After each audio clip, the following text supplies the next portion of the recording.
All right, good afternoon, everybody. It's nice to see you all.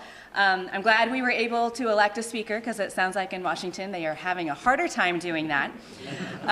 House Democrats are excited about the opportunities to improve Missouri in the new legislative session. We picked up more seats this year and we're really excited about that, and we believe we'll have a productive working relationship with the new House Republican leadership team. However, working with the majority on legislation that helps the state doesn't mean that House Democrats won't fight the majority with all we have when Republicans return to election season extremism. But under the new Speaker and Majority Leader, we're hopeful that the House will spend more time debating legislation that brings Missouri together instead of tearing us apart. With that, I'm happy to take any questions y'all have. The House Speaker spoke about building on the tax cuts from the special session. Do you think that's the best use of Missouri's budget? Absolutely not. Listen, we have a $6 billion surplus. And as I've said many times, we have probably a once-in-a-lifetime opportunity to make real investments in Missouri and Missourians. Of course, a tax cut sounds great. It's a one-time thing. What we need to be doing as a legislature is looking at what investments can we make for the long haul. When Missouri isn't in the same financial situation that we're in, we're still going to need to be paying for things. And so what can we be doing right now, looking beyond our own elected offices into the future?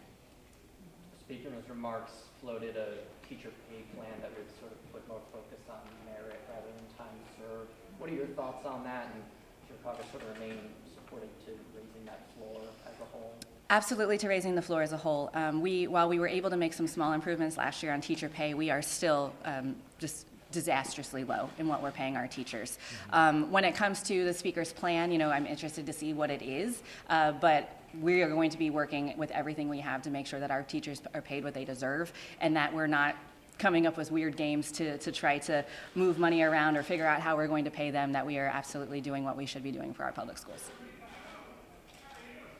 Last year when we ended session, you and Senator Rizzo had pretty similar remarks where the trains went off the track a couple times during the session.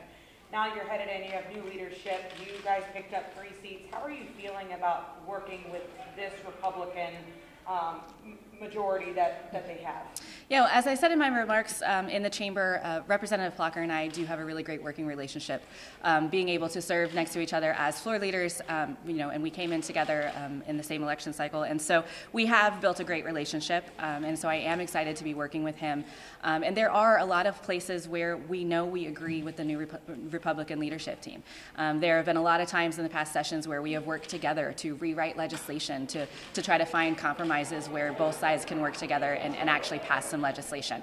When it comes to the leadership on the other side of the building, yet to be determined on how that's going to play out.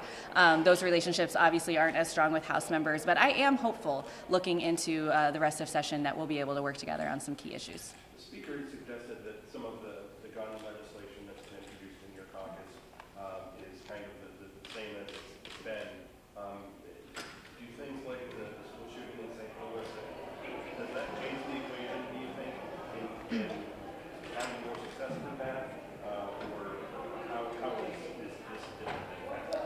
You know, I would hope that when children die in our public schools, that it would change the tone of a conversation. I would hope when law enforcement officers say we tried 3 or 4 times to intervene, but Missouri state law prevents us from doing our jobs, that we as a legislature would start listening.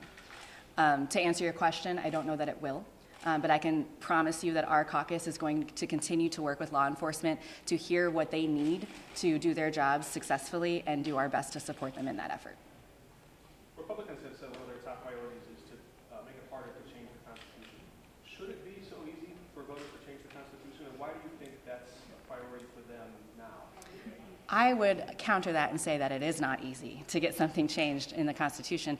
But what I will say back to that is Missouri has a really unique IP process, as most folks know.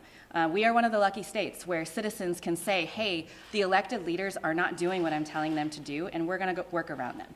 We have seen over the past 10 plus years in our state where citizens have asked us to do something and legislators didn't, and they worked around and found another way to get it done. We will absolutely not stand for the voices of Missouri citizens to be disenfranchised and to make it harder for them to participate.